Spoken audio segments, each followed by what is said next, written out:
반갑습니다. 저는 일본 현지에 지금 있습니다. 아침에 우리 교회에 필요한 메시지 여러분에게 전달하도록 그렇게 하겠습니다. 수요 예배를 통해서도 하나님은 완전한 응답 저는 주실 거라고 또 그렇게 확신합니다. 사도행전 1장 8절 말씀을 보면 오직 성령이 너희에게 마시면 너희가 권능을 받고 예루살렘 온 유대 사마리아 땅끝까지 이르러 내 증인이 되리라. 이것은 주님의 약속입니다. 하나님은 우리를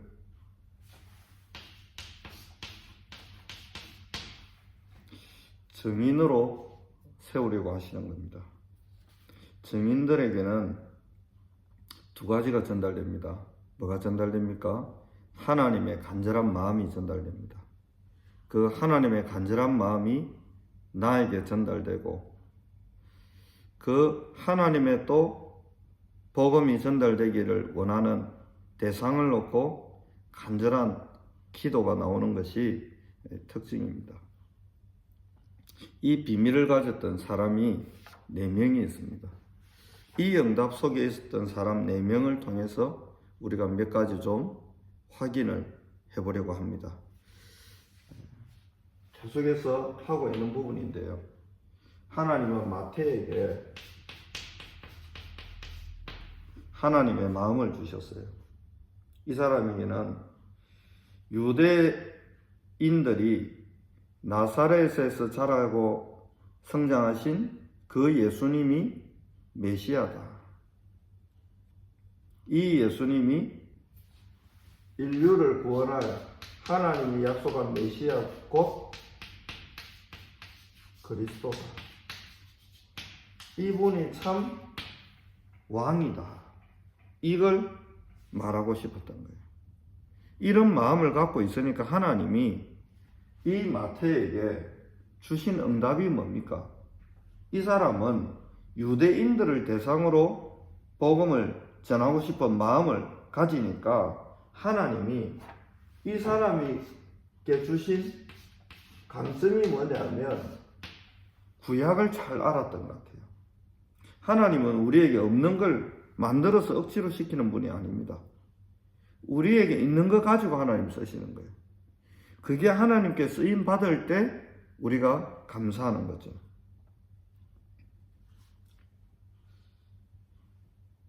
그래서 마태는 구약에서 예언된 부분들,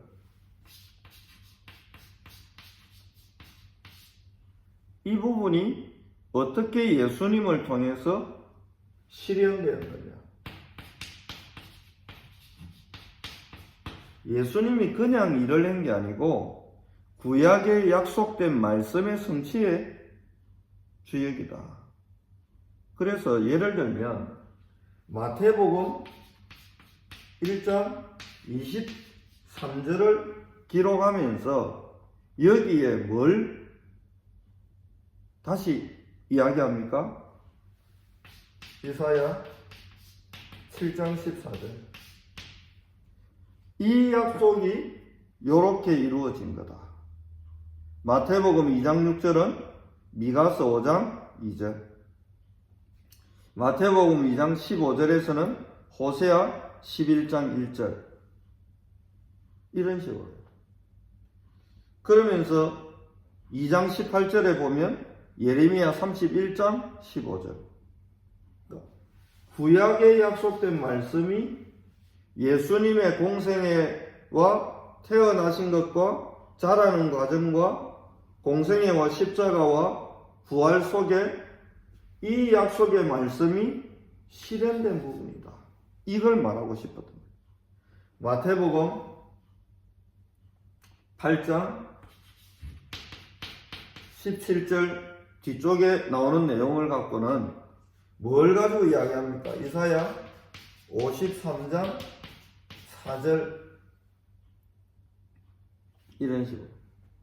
그래서 특징적으로 마태복음에 나오는 문장이 뭐가 하나 있는데, 이는 선지자로 하신 말씀을 이루려 하십니다. 마태복음 12장 17절 21절, 마태복음 21장 4절로 5절 이런 부분에 보면 꼭 그 이야기를 해요. 이는 선지자로 하신 말씀을 이루려 하십니다. 마태는 하나님이 선지자를 통해서 하신 말씀을 이루려 하는데 그 이루시는데 누구를 통해서 그 말씀을 이루셨냐? 우리가 아는 그 예수님을 통해서 이루셨는데 이 예수님은 왕으로 오신 분이요, 하나님이 보내신 그리스도요, 우리가 기다리던 메시아다. 이 이야기를 간절하게 하고 싶었던 거예요. 그 마음을 누가 주셨지요? 하나님이 주신 겁니다. 저와 여러분이 가지고 있고 지금까지 배웠고 훈련받고 여러 가지 것들이 있잖아요. 이건 쓸모없어라고 생각하는 부분 아닙니다. 하나님이 우리에게 있는 장점과 우리에게 있는 것들을 가지고 하나님은 하나님의 일을 이루어 가는데 예수 그리스도와 관계된 엄청난 일에 나의 작은 것들이 쓰임받도록. 그래서 마태는 유대인들을 위해서 이런 이야기들을 아주 세밀하게 기록해서 전달한 겁니다. 하나님이 마가라는 사람에게는 어떤 마음을 주셨습니까? 이 예수님이 이 땅에 오셔서 종처럼 일하셨다. 누굴 살리려고? 우리를 구원하시려고 종처럼 일하셨다. 이분이 그럴 뿐이 아닌데, 큰 어떤 직위에 있는 분들이 여러분 뭘 한다? 마당을 쓴다? 아이고 일이 되잖아요.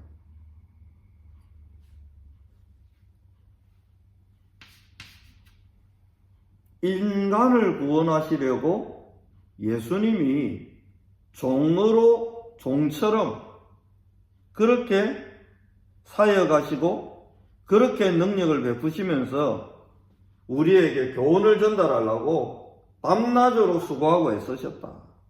이걸 생생하게 기록하기 위해서 애쓰고 수고했는데 하나님은 이 마가의 마음을 받고는 그게 전달되게 하십니다. 그래서 마가복음은 바로 뭐부터 시작됩니까? 예수님이 세례받는 분. 예수님은 세례받을 이유가 없어요. 하나님이, 근데 이 예수님이 철저히 종처럼 인간처럼 낮아지셨다. 그리고 이 예수님이 갈보리 산 십자가와 부활의 장면까지 쭉 해놓은 거예요. 어느 정도로 마가는 마음이 바빴냐 하면, 여러분 1장부터 이 사람은 많은 세례 받으시고 많은 사람과 나병 환자를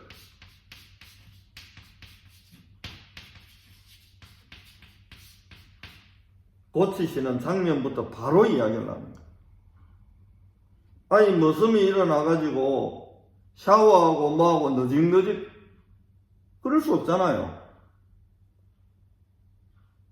예수님이 종처럼 사람 살리려고, 사람 고치려고, 사람 치유하려고 그렇게 애쓰신 장면을 말하고 싶어서, 우리를 살리려고 그렇게 수고하시는 걸 이야기하고 싶었어. 1장부터 바로 예수님의 사역을 이야기하고는 2장에도 중풍병자 고치는 장면.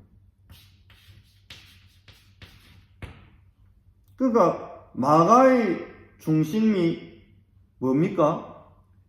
당신들 예수님 만나면 치료되고 살아날 수 있다. 예수님이 우리를 살리길 원하신다. 이 말을 너무 하고 싶었던 거예요. 그러니까 하나님이 마가에게 그런 마음을 주셨고 그런 내용을 잘 정리할 수 있는 큰 은혜를 베푸신 겁니다.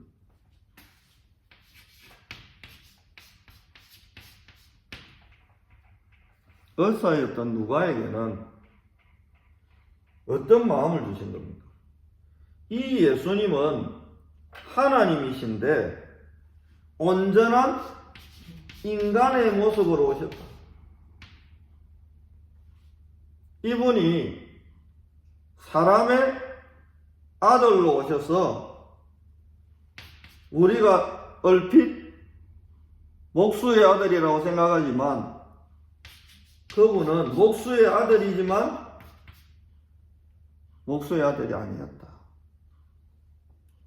이 예수님에 대해서 누가는 1장에서 뭘 이야기합니까? 이 예수님이 태어나시기 전에 하나님은 세례 요한이라는 사람을 준비하셨고 그래서 이 사람에 대한 출생 예고, 예수님의 탄생 예고, 세례 요한의 출생을 1장에 쭉 기술하고 있습니다. 2장에서는 뭔 이야기가 나옵니까? 여러분과 제가 잘 알고 있는 호적 이야기가 나옵니다. 로마 황제가 명령하죠. 호적 정리하라고. 호적 정리하고 난 뒤에 예수님이 태어났으면 호적에 예수님이라고 안 오르잖아요. 마침 호적 정리하러 올라갔는데 예수님이 마리아의 몸을 통해 태어나신 겁니다. 그래서 요셉의 족보 호적에 예수님의 이름이 올라가게 된 거죠. 이처럼 누가는 예수님은 사람의 아들로 오셨다. 인자다. 그런데 그분은 그런 분이 아니다. 이 예수님이 여러분 2장 27절에 보면 어떤 이야기가 나오냐 하면 율법의 관례대로라는 이야기가 나와요. 2장 42절에 보면 뭐가 나옵니까? 절기의 관례를 따라 올라갔다. 철저하게 사람처럼 예수님이 그 과정들을 다 친히 받으신 거예요. 그 과정을, 율례를 그대로 따르신 겁니다. 뭐 하려고요? 완전한 인간처럼. 왜 완전한 인간처럼 되려고 합니까? 대도 안 할 우리를 살리시려고. 택도 없는 우리를 구원하시려고. 그분이 철저히 우리처럼 하나님이 인간에게 주셨고 인간이 만든 규례 그 안에 쏙 들어가서 철저하게. 그런데 이분은 어마어마한 일을 하셨다. 누가가요? 이 예수님이 호적에 오른 거 맞는데 우리가 아는 것처럼 목수의 아들인 게 맞는데 그게 아니다. 왜 그런데 그분은 목수의 아들처럼 목수의 아들로 우리가 아는 것처럼 왜 그분은 그렇게 하셨냐? 우리를 구원하시려고.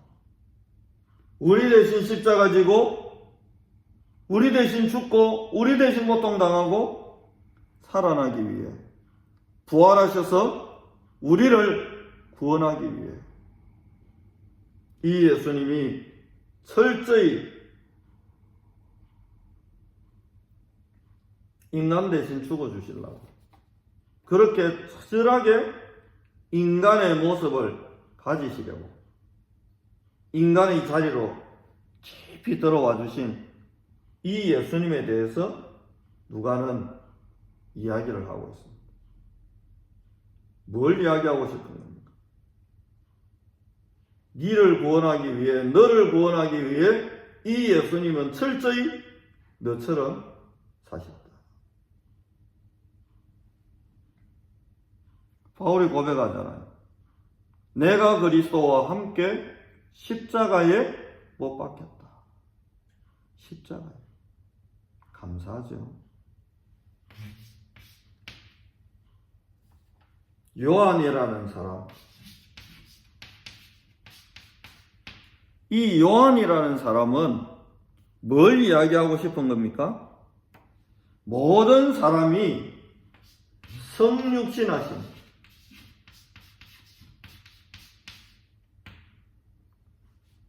하나님의 아들 독생자 예수님을 통해 구원 얻었으면 좋겠다. 뭔 마음을 받은 거지요? 하나님은 독생자 외아들 예수 그리스도를 통해 우리에게 영원한 생명을 주기를 원하시는구나. 이걸 알았던 거죠. 그래서 많은 겁니까? 이걸 놓고 하나님 앞에 간절히 기도한 거죠. 그랬더니 이 사람에게는 다른 인사이트를 준 겁니다. 마태, 마가, 누가복음은 공관복음이라고 해요. 비슷한 입장이에요. 그런데 하나님은 요한에 대해서는 다른 걸 보도록 만들어 주셨어요. 비슷하지만 또 다른 측면 뭡니까? 예수님은 본질상 누구다? 신성을 가진 하나님이시다. 이걸 말하고 싶어요. 예수님은 우리가 만든 종교에 갇혀있는 그런 신과 다르다. 인간 스스로 노력해서 신적 위치에 올라보려고 몸부림쳤던 존재들하고 다르다. 그분은 인류가 만들어지기 전부터 계셨던 창조의 주역이시다. 그래서 요한복음 1장 1절에 태초에 말씀이 계시다. 이 말씀이 하나님이다. 이 말씀을 우리의 생명이요 이 말씀은 우리의 빛인데 말씀으로 하나님은 천지를 창조하셨는데 그 창조의 주역이신 예수님이 이 땅에 오신 거다. 그래서 예수님은 그런 잡신들하고 다르다. 예수님은 완전하신 하나님이시다. 이 내용을 우리만 말하는 게 아니다. 너희들이 알고 있는 세례 요한도 증명했다. 증언했다. 요한복음 1장 29절에서 34절에 나오잖아. 요한이라는 사람도 말했다. 나는 그의 신들매를 그렇습니다. 요한이라는 사람이 말했다. 세상 죄를 지고 가는 하나님의 어린 양이다. 나머지 어린 양은 인간이 다 들고 오잖아요. 다 데리고 오잖아요. 그래가지고는 제사장이 그 머리에 손 얹고. 그런데 인간이 가지고 온 양이 아니고 하나님의 어린 양이다. 뭐하는? 세상 죄를 지고 가는. 요한의 마음이 그러하니까 계속 24기도 했겠죠. 그러니까 하나님 뭘 준 겁니까? 할 수 있는 은혜와 힘을 주신 거예요. 왜 주신 겁니까? 하나님 마음하고 똑같은 마음이니까. 지난주에 이어서 사복음서를 또 다른 측면으로 비슷하지만 또 다르게 또 이야기를 하고 접근을 하고 있는 거예요.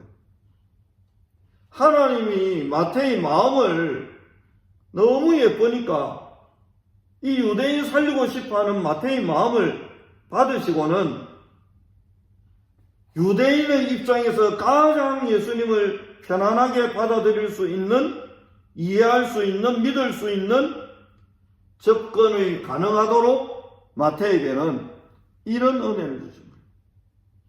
마가에게는 이런 응답을 주시고 누가에게는 이런 축복을 주시고 그랬어요. 이 4명의 사람들이 혼자 그냥 어디 가갖고 떠벌리고 말하고 떠들다가 끝난 게 아니고요. 이 4명의 사람이 말하는 게 유대인에게 먹히고요. 헬라인에게 먹히고요. 그리스인에게 먹히고요. 모든 인류와 이방인들에게 먹히도록 이게 제대로 전달되고 영향력을 끼치도록. 어떤 내용입니까? 우리가 알고 있는 이 예수님은 구원자시요 그리스도다. 상대방과 이야기하는데 내 입장에서만 계속 이야기하면 그게 안 맞잖아요. 예수님이 사마리아 수가성에서 여자와 만나 대화할 때 없는 꿀 달라고 한 게 아니에요. 이 여자에게 없는 다른 거 달라는 게 아니고 물 들어왔으니까 물 좀 달라고. 그 물을 주제로 이 여자와 쭉 대화를 하십니다. 하나님은 우리에게 그 대상을 놓고 계속 기도하도록 은혜 주시고요. 그러면서 사도행전 2장 9절로 11절에도 나오지만 그 지역에서 자란 그 사람들이 가장 쉽게 이해할 수 있는 그 지역의 언어, 즉 방언으로 복음이 전달되더라. 이러니까 이 사람들이 이 복음을 받고는요 놀래잖아요. 난곳 방언, 자기 태어나서 자란 이 지역 언어, 이 지역 문화를 이해하지 않으면 쓸 수 없는 단어들을 이 사람들이 어떻게 쓰지? 그렇습니다. 우리는 지금 많은 것들을 놓고 하나님 앞에 기도하고 있습니다. 진심으로 기도하고 이게 하나님과 통하면 하나님은 우리에게 내 입장에서 막 이야기하는 게 아니고요. 그 사람 입장에서 가장 편안하게. 그래서 성경 사도행전 16장에 뭐가 나옵니까? 주께서 루디아의 마음을 열었다. 마음을 열어버린 거예요. 마음이 열리니까요. 끝나는 거예요. 고집, 가집, 그럼 마음이 안 열리잖아요. 이 사람이 왜 이런 생각을 할까? 역지사지. 왜 이 이야기가 역지사지? 상대 구원이라는 거는 내 입장에서 혼자 하고 싶은 말 막 떠들고 끝내는 게 아니에요. 그 영혼에 그리스도가 필요하니까. 참 감사한 겁니다. 유대인에게 요한처럼 써보내는 게 아니고 족보 이야기부터 쭉 하면서 편하게 접근하는 거예요. 그 유대인 입장에서는 익숙한 이야기고 편안하게 받아들일 수 있는 겁니다. 하나님이 저와 여러분에게 2025년 우리가 일방적으로 그냥 말고 정말로 상대를 놓고 영혼을 놓고 기도할 때 그 영혼 입장에서 가장 편안하게 복음을 이해하고 영접하고는 하나님 자녀 될 수 있도록 도와줄 수 있는 지혜와 계시의 영을 하나님 우리에게 주실 줄 확신합니다. 그래서 4가지로 정리하겠습니다. 하나님은 우리에게 어떤 대상을 딱 품게 하세요. 그리고는 그 대상을 놓고 간절히 기도할 마음을 주세요. 멀리 있는 걸 갖다 쓰는 게 아니고 내게 있는 것 가지고 이미 하나님이 우리에게 주신 것 가지고 그 대상을 살리도록 하나님은 역사하세요. 하는데 최고의 지혜로운 방법으로 그게 작품이 될 만큼 하나님은 은혜 주기를 원합니다. 올 한 해 너는 나를 따르라는 중요한 언약이 선포됐는데 주님을 따라가는, 그래서 주님이 주시는 지혜로 사람을 살리는 놀라운 일이 시작되기를 살아계신 그리스도 예수 이름으로 축복합니다. 기도하겠습니다. 살아계신 하나님을 찬양합니다. 비록 저는 지금 잠시 일본에 머물고 있으나 시공간을 초월하시는 하나님이 대구 땅에 역사하셔서 모든 저주, 모든 재앙, 모든 실패가 무너지게 하시되, 하나님, 우리에게 이미 주신 여러 가지 응답의 재료들 가지고 또 우리에게 있는 장점들 가지고 많은 사람을 살리는 지혜자로 또 전도자로 쓰임받을 수 있도록 하나님께서 우리에게 은혜를 내려 주옵소서. 감사드립니다. 살아계신 구주 예수 그리스도 이름으로 기도하옵나이다. 아멘.